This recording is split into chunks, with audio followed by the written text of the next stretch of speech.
My name is Tanya. I'm working for the BeCOIL initiative, and I'm doing this evening event with my colleagues Sophie Michels, Tobias Lebens, and Anne Hübinger. The subject for today is digital internationalization, COIL as an opportunity for study programs with fewer mobilities. We especially want to promote the opportunity of COIL as a valid alternative for physical mobilities. So this way, students of study programs where it's not so easy to travel for different reasons do have the chance to experience international exchanges and to discuss subjects with other people with different global perspectives.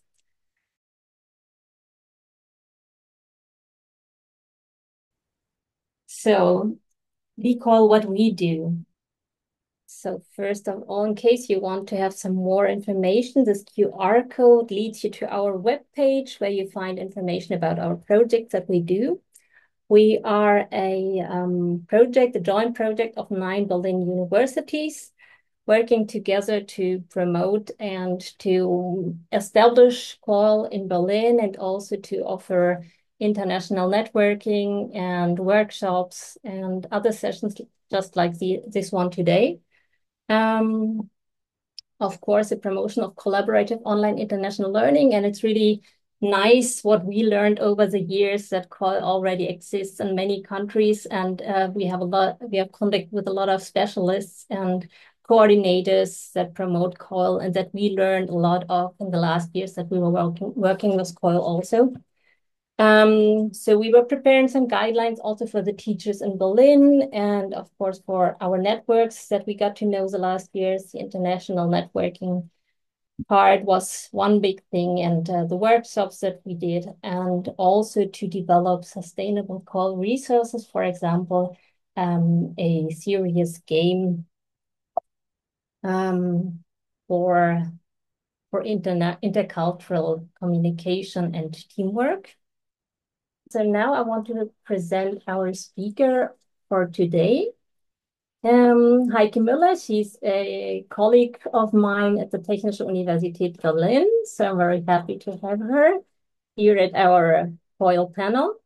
She's working for the Faculty of Humanities and Educational Sciences. Some of her research and teaching interests are consumer education in the digital world, and subject matter didactics of work studies with specialization on nutrition and consumer education, and then subject-related teacher professionalism and professionalization, as well as sustainable food cultures, but you will hear more about this later. Then we have Mohamed Okasha, very happy to have you from the Nine Wells Hospital and Dundee Medical School. Working as a neurosurgery consultant and clinical lecturer, also as teaching lead. And some of his research and teaching interests are neurosurgery and pituitary, something I didn't know before. I looked it up, but I guess you can explain a bit more about your specialties, endoscopic skull base and oncology. Very nice to have you. We also have Richard. Oh, now I forget how to pronounce your name again. Maybe you can help me again. That's all right, Tanya. Yes, Richard Saywood now. Thanks. I Thanks, would Tanya. right. Yeah, thank you very much. So, yeah, I learned a lot today as well. He's from the Sheffield Hallam University, the School of Engineering and Built Environment. Some of his research and teaching interests are UK construction contracts, procurement and contract administration, project planning and logistics through to construction techniques, international built environment teaching and learning collaboration, as we know from the COIL part that you're doing.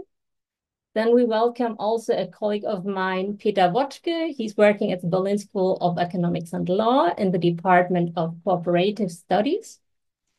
Some of his research and teaching interests are cost estimation, scheduling, project management, claims and contract management, as well as building information modeling. And last but not least, we're happy to have Jeff Goins from the University of Applied Sciences in Antwerp. Yeah, from the University of Applied Sciences in Antwerp. He's the coordinator for internationalization, nursing and medical imaging, and radiation therapy. Some of his research and teaching interests are nursing, pharmacology, invasive techniques, clinical reasoning, and also religion, meaning, and worldview. And right now he's developing a COIL initiative that is focusing on stigma related to HIV and LGBTQIA and women rights. And he also provides a preparatory course for internships. And we start with Heike Müller. Thank you. It's very exciting to be here. My project is called Virtual Exchange in Nutrition and Consumer Education.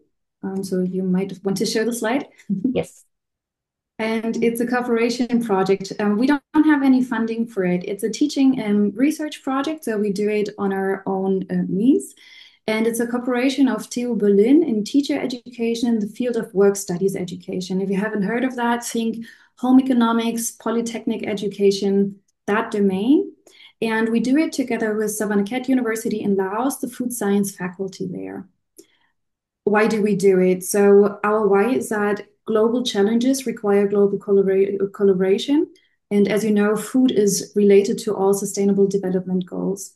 And we firmly hold that all areas of society need to find ways to contribute to sustainability transformation. And one way that we found for us is virtual exchange, because our students are going to be teachers.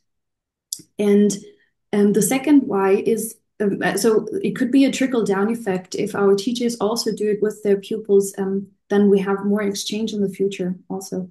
But our teacher students are especially known for being immobile. So at TU Berlin specifically, our teacher students often take on responsibilities for care work by looking after their children or parents.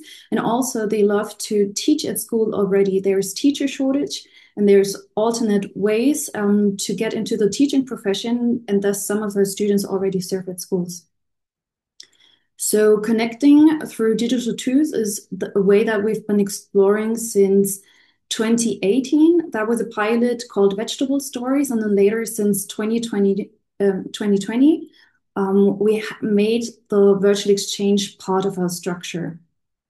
So now we offer virtual exchange at least once a year, if not twice, so every term. And in May 2023, we also had the opportunity to hold an in-person blog seminar. So that's the photo. Usually on the right side, this is what it looks like when we do our virtual exchange. We exchange through Zoom. And then we have a photo that was taken in the study visit. We had an in-person seminar through the DAAD-funded study visit program, which was called Food Chains and the City. Okay, next slide, please. Oh, something got lost there. So for the concept, we are exploring different approaches. At the local level, we started with asking the students to develop and create digital scavenger hunts. Maybe you know Actionbound, the app. So the idea is to go on the trail of our food with a smartphone. And one example was there in the botanical garden, to find the sage in the bed and then bring the learners from space to place so that they discover the space around them and make it a meaningful place. It was largely based on our MILE project, and in the blank white space, there should be the MILE logo, which was called Move, Interact, Learn, Eat. And then later we started to create tours with 360-degree cameras, and our students took those photos. For example, how do potatoes get from the farmer in Brandenburg to the consumer in Berlin? And that was together with the Stadtlandfluss project. And now recently, the picture on the right side, we have started to take those 360-degree videos that we have, and if you double them and stitch them together, you can make tours for virtual reality. So in the winter 2024-25, for example, we had a student group with 2 German and 2 Lao students, and they explored superfoods as a topic, and they created a VR tour on water lentils and linseed with pictures that they took with those 360-degree cameras, and also with AI generated videos, because in winter they couldn't show all the fields that they wanted to do in Germany, for example. And I also took the photo of for the coffee because coffee is something that our students in both student groups consume on a daily basis. And it's actually grown at the Lao Bolaven Plateau, for example. And in the pandemic, when our students did a 360-degree photos on housework, we realized that our students have gone with the trend of owning the portafilter machines at home. So coffee has become, more present even in their kitchens. And so what's the idea behind is to share insights into the culture of everyday life and use those exchange products as a stumbling block first to question one's own individual and collective consumption and production patterns, and then second to collaborate together when they do those tours together. Okay, final slide. Oh yeah, there was the move, interact, learn, eat. Yeah, we've written about our journey, and we've done student evaluations for a couple of years now, for example, on their learning outcomes, what the experience means for their personal and professional futures, and also how to make our teaching better. And I've brought you some highlights on the slide. The digital food stories is unfortunately in German, the article, then one in English on inquiry-based learning, and one that's coming up on virtually eating. And this last one actually compares findings from classes that we did with virtual exchange only, and then one where we had virtual exchange plus physical mobility in 2023. I brought you the link also if you would like to learn more about the details. If you're an educator yourself, you can find our plans for the winter term, for example, on the virtual exchange collab platform. So it has all the tasks and the learning outcomes that we placed. And yeah, there's also my contact card if you would like to reach out. Yeah, maybe I put them into the chat so you can click on them. Thank you. Thank you so much, Heike, for your COIL and the insights. I would like to hand over to Mohammed's presentation and our COIL in the neurosurgery. Thank you so much for introduction and for invitation, Tanya.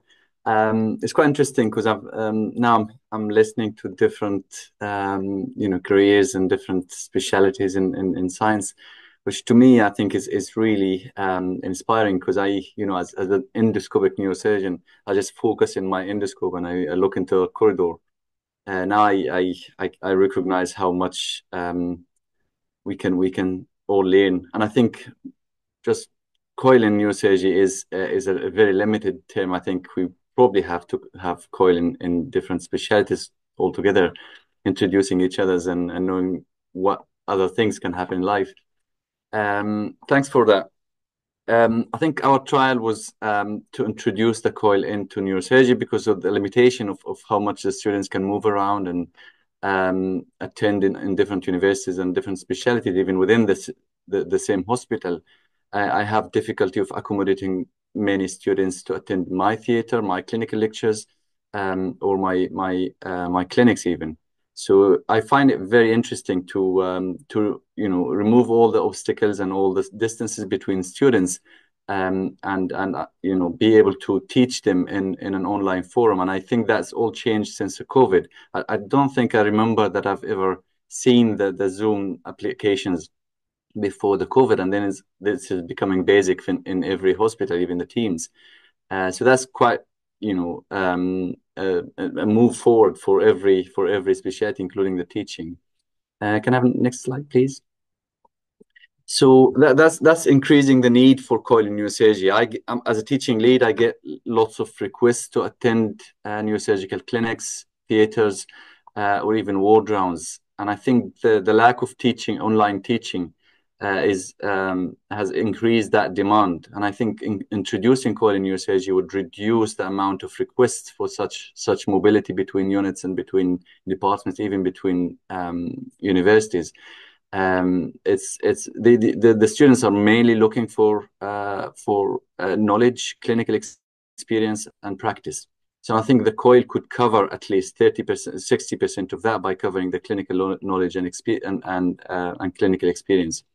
The practical part of the job has to be, hands-on, and I think that could be offered by students in having to introduce themselves to the team. The neurosurgery is an increasing career. There's lots of knowledge and diversity in the knowledge across the world. There's increasing literature.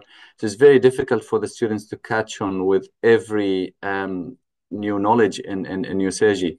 So unless someone guide them and take them through, it probably would be very difficult to know which is the up-to-date knowledge and the evidence-based practice. There's also an increasing interest in the career. So there's lots of students who are interested in neurosurgery. I remember when I started, I was actually did want to do another specialty. However, neurosurgery was the only availability because there's not much people wanting neurosurgery.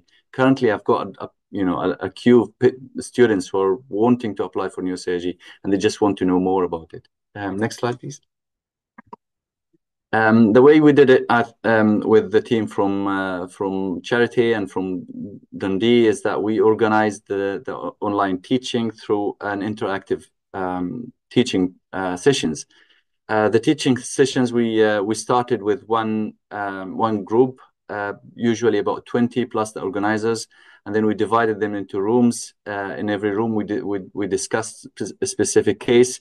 And the management options, scans, outcomes, etc. And I think that has improved actually the knowledge of the students, having small groups, being interactive, and being able to express their interest and their knowledge without fearing to be judged by anyone, because it's a discussion in a small groups.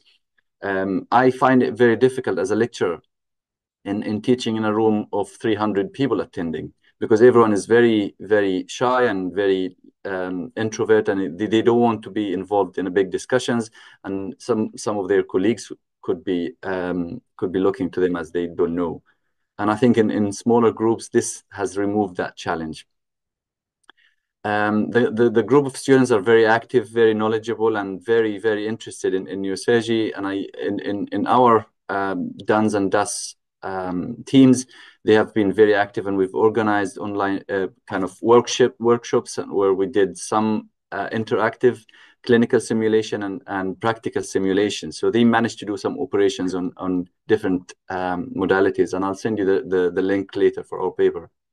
And I think there was more attendees from Charity, and I think the students also has done a tremendous effort in that. Next slide, please.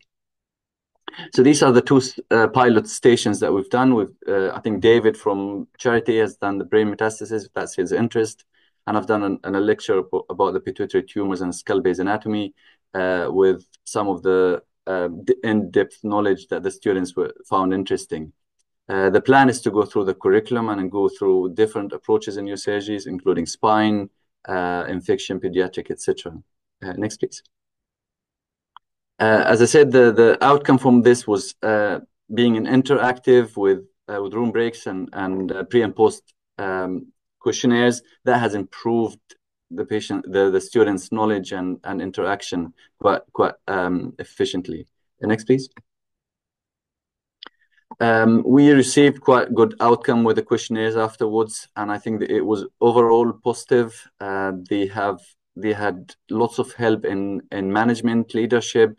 The students has the leadership in this. They are the ones who have organized the design, the advertisement, and even the interaction with other students. So that improved their leadership. They also have improved connection with other units, so they can visit the units later if they want to have hands-on or attend theaters, etc. I think the next move from this would be international kind of sharing of operative teaching.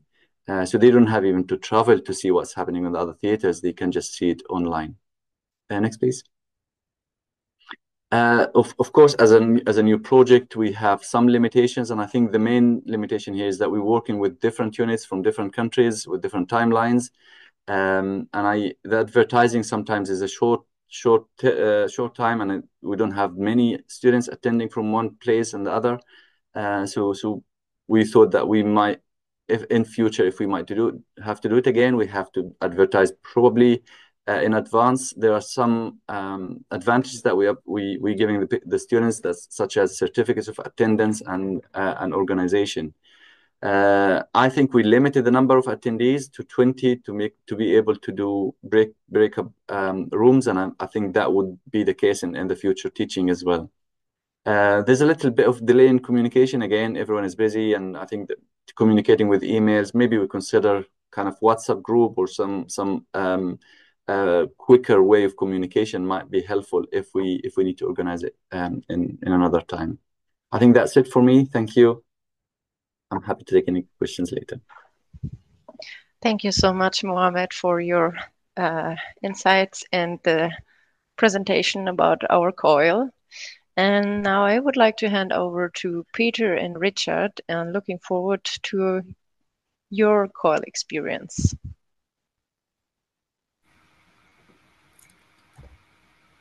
Good afternoon, everyone. Great to be speaking to you this afternoon from Sheffield here in South Yorkshire. My name's Richard Saywood. I'll give you a quick overview of the COIL, and then what I'm going to focus on for my part of the session was just looking at the challenges and solutions we found in delivering a COIL program, and some of them perhaps very minor points, but they might help you in developing your programs as well. But the project that myself and Peter put together, one for our construction project management students on a master's course here at Sheffield Hallam, and Peter's undergraduate civil engineering students as well, but it's focused around a refurbishment project of a house in central Berlin. And the project itself was broken down into sections. We're looking at design, measuring the design for the new works, and then putting together some costings, and then a program, a timeline of how that project will be delivered. And Peter will talk about that in a little more detail and some of our student outputs as well. But I'll look a bit more now at the challenges and our solutions in delivering the shoe. But the first one to consider was we had our first introductory meeting, so back in December 2023, with our first live collaboration not being delivered till February 25. So certainly recommendation and solution for that was to underestimate the amount of time that can be required to plan and develop a session, even from that initial introduction, and ensuring the specialist areas aligned as well, looking at the subject areas as well. So the other top tip or recommendation is just keep that dialogue going, discussions via email, Teams meetings as well, all prove valuable in developing those relationships to get our COIL program off the ground. In planning the session was finding a group of students from module that would fit into the proposed collaboration and fit in around the timetable as well. And at SHU, we selected the International Construction Management Master's course, where interestingly, we have students who attend from around the globe. So students from India, Iran, Pakistan, Kenya, Nigeria, amongst others, which that's an interesting dimension. And many of them, it's their first time away from home, that trip to the UK, studying in Sheffield for a year as well. So that was the student overview. And so we're working around the timing of the session between the two institutions. And I know we've got you from around the globe this afternoon with some very different time scales, but even just the 1 hour's time difference between here in sunny Sheffield this afternoon and Berlin added a sort of further layer of complication, and how we align that within our timetables as well. So our recommendation solution there was just detailed planning and timetable review, sharing options with each other, more meetings via Teams, just to finalise and schedule those sessions as well. And then once we were happy with it, was then informing the students of what we were looking to do, what was involved with the collaboration as well, and giving them a briefing sort of well in advance of the sessions, so they knew what to expect, knew what to expect of working with the students from Javier as well. The first session we ran was just supposed to be a quick 15-20 minute introduction. So both the students here in Sheffield and Berlin could meet each other, but didn't prove hugely successful because our recording software that we used to record our sessions was fighting against my Teams camera. So we couldn't have a fully interactive discussion between the classroom in Berlin and the lecture theatres here at Sheffield Hallam. So some of our solutions to that, our recommendations, was ensuring all staff from both institutions, you've got them down if you're using Microsoft Teams, they're down as administrators. And then we also, for the next session, invited all students to attend via individual emails. So they had their own invite and to use their own laptop and tablet for the session, and ensure they had their own headsets as well. And also ensuring there was further support within the main session as well. So I had the teaching here in Sheffield, but I had a lot of my colleagues helping, covering the online admin and the technical side as well. So it wasn't quite so distracted, which made a difference. I think here in Sheffield we had 62 students involved, and Peter's students in Berlin was about 20 or 22, but Peter will confirm that. But our first joint session was February 2025, and we kicked that off with an introduction. And also for the students on our master's course, they just started as a January intakes. They hadn't been with us for long, large group, so they maybe didn't know each other quite so well either, and maybe English not being their first language. And what we did, the first part of the core session was an introduction using something called Padlet software. And we can share some details on that if those of you that are not familiar with it. And on to the next slide, you'll see an example of how we set up the Padlet, how that was structured.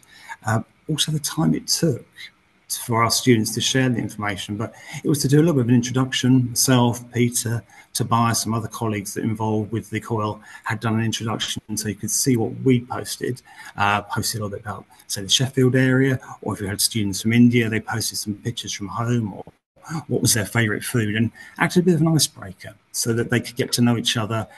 This is the students that arrived relatively new to Sheffield, and then vice versa with the teams from Berlin as well. And the Padlet software overcame some of the issues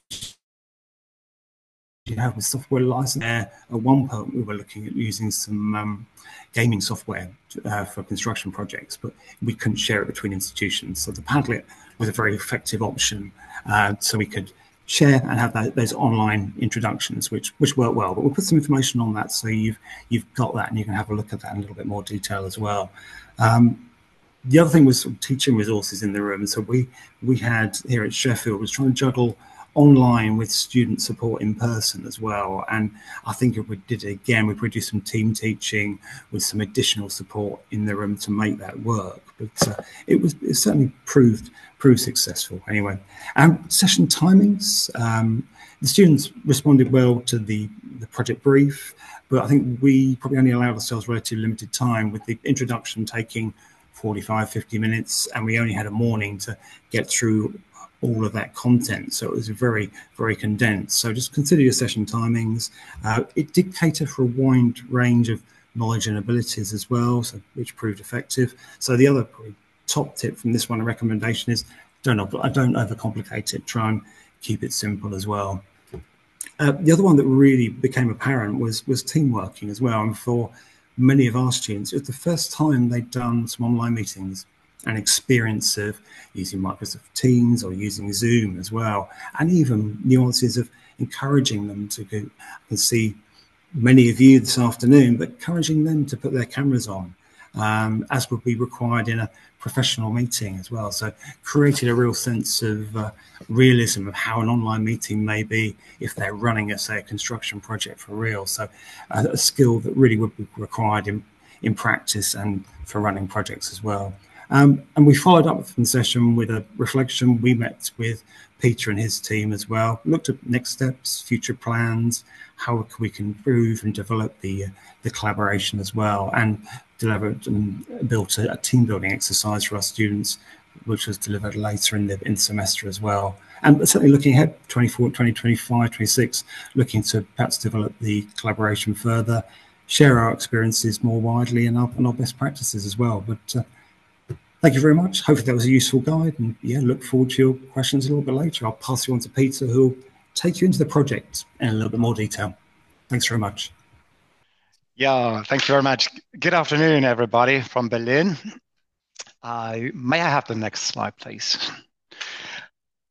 Just to give you a short idea of the background, in recent years, there has been a growing awareness in the construction industry that digitalization must be promoted to increase efficiency. And this gave rise to the idea of creating a digital computer model of the building before the actual construction work begins. The methodology is called Building Information Modeling, BIM, and BIM allows us to identify mistakes in the design at a very early stage and simulate different options without having to interrupt working activities on the construction site. For this to work, everybody involved, like planners, builders, construction companies, and needs to work based on the model. This is already happening in a lot of construction projects. So at the university, we want to allow students to experience how this works. Next slide, please. As part of COIL, we have selected a small, simple example. As you can see here in the picture, this is a very typical single-family house near Berlin, built in 1938. 2 levels, pitched roof with no insulation, concrete ceiling in the basement, timber ceilings in the upper floor, very often asbestos in many parts of the building. The building you see here has a living area of approximately 140 square meters. The property area is approximately 570 meters. The living space is divided into 5 rooms and 4 bathrooms. And as you can see in the pictures here, the building is not in a good condition and needs to be refurbished. It has an outdated heating system and poorly insulated windows. The students were divided into small groups and asked to plan the refurbishment, the activities that are needed to do that. And this involves creating a design draft and determining the construction time and costs. Next slide, please. In order to make the students' results comparable, the German standard DIN 276 for cost determination should be used. This provides a structure for construction costs, which is detailed in 3 stages. And we ask the students to use it using the second level of degree. The students had only 3 hours to complete this task. So they had to divide the work among the group members and coordinate their efforts. Here we see an excerpt from the results with 4 floor plans, cost overview, and a schedule on the right of the slide. And on the bottom of the slide, you see different models. These are the results from 4 different groups. 3 models that they have created within the task. Costs ranging from 250,000 to 420,000 euros, so it's quite a big range. But they were free to develop in which way they wanted to change the use of the building and the materials they wanted to use for the refurbishment and things like that. And afterwards, we asked the students to evaluate the event, and it turned out that they were all very enthusiastic, had lots of interaction, good discussions, and of course, a lot of fun. Okay, thank you. Thank you so much for your COIL. But now I hand over to Jeff. for the last presentation before we start the discussion. Hi, nice afternoon, everybody. So my name is Jeff Geuns. I'm an international coordinator at Karel de Grote University for Applied Sciences and Arts in Antwerp. And I'm both a coordinator internationalization for the Department of Nursing, but also for medical imaging and radiation therapy. You can go to the next slide, maybe. So, yeah, this is first. Yeah. So at Karel de Grote University, we are trying to develop some coils in different years. So every year of nursing has a coil. And this is the second one in nursing. And next year, I'm starting with the first in medical imaging. The one I'm talking about now is the first coil we developed, and it's a coil in a elective course, Global Perspective in Nursing, it's called. It's an elective course for students who want to go abroad to the Global South. So if you want to go to the Global South for a long-term internship, you have to do this course, else it's not possible for students to go there. Now, we were thinking we had to prepare this course, so this was the perfect opportunity to also make a COIL in this course together with some other countries. And in nursing, it's 6 CCTS. It's an annual course, so it's over the whole year. The first semester is just the theoretical part that's about inclusion, colonization, and things like that. And in the second semester, we are doing the COIL. When we are doing the call, our students are in Ghana, in Suriname, in South Africa at that moment. So they are really abroad during the call also. It's open to all students, so it's mandatory for the students who want to go on an internship to the Global South, but every student who wants to join can participate in this COIL, in this course. Yeah, next course, next slide, please. Yeah. So I tried for you because it's now our third year. Next year we are running it, and it's going great. So the lessons learned and recommendations. I think it's nice to know which were our difficulties. So some lessons learned from this course. It's like I told you, global perspective in nursing. Um, it is 5 coil moments. Maybe I can tell you that first. It's 5 coil moments, and 3 coil moments are about quite intense themes like gender and sexuality, palliative care, and social inequality. And the first and the last are an introduction and a debriefing. So the 3 in the middle, students have to plan their own moments, uh, but they have to record it. So they are in small groups.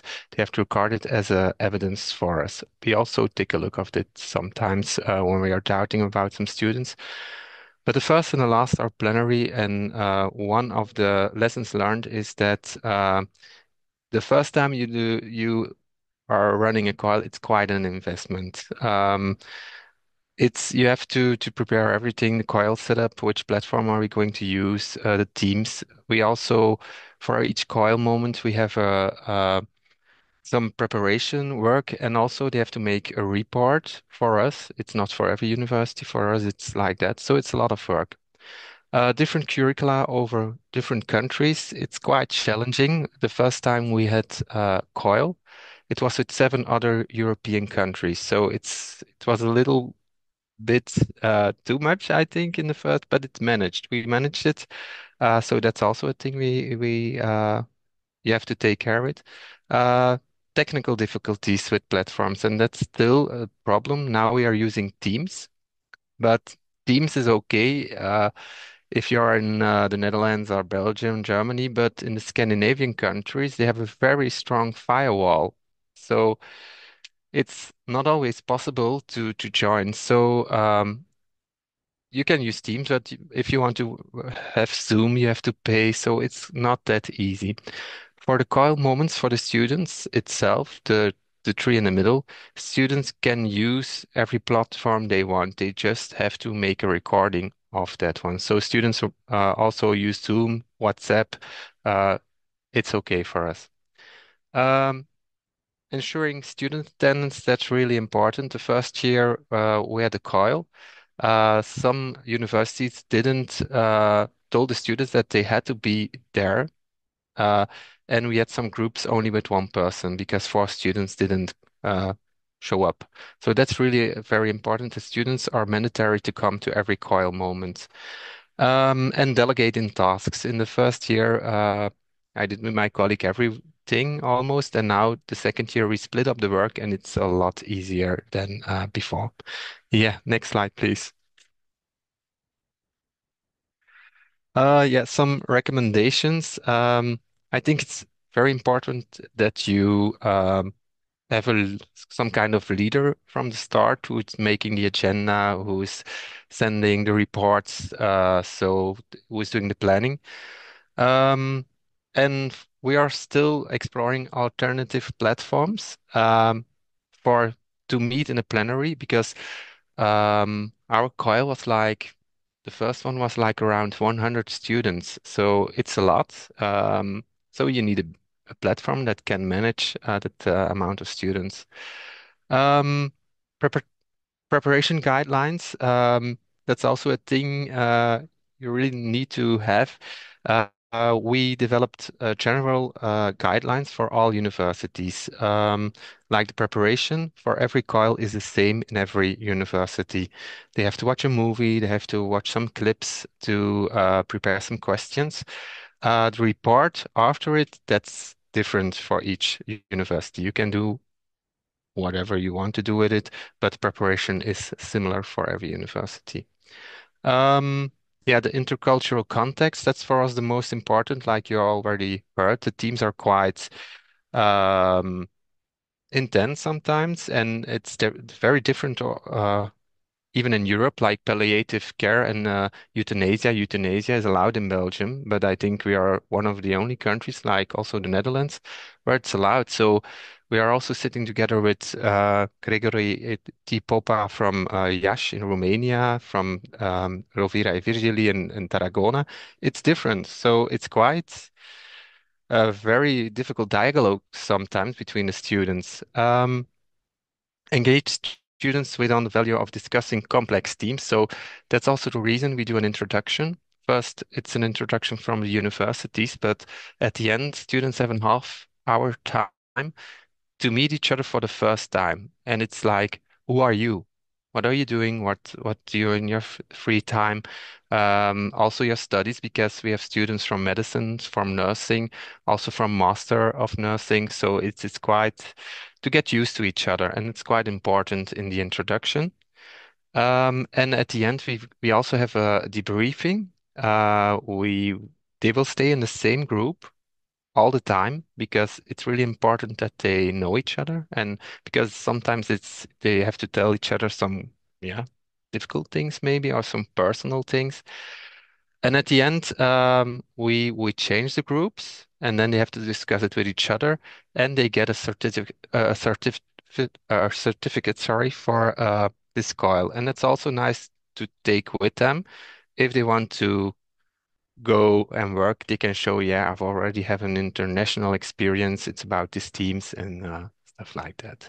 Yeah, thank you. Next slide, please. Okay, yeah, that was the last one. Maybe I can tell you a little bit more about the coil we are doing now. Like I told you, this coil is only with European partners, but the coil we are doing now, starting now, is with 2 partners, the UWC and CPUT in South Africa. It's from medical imaging, and we really want to use some topics who are relevant in this time, and it's like HIV stigma, the LGBTQAI plus stigma.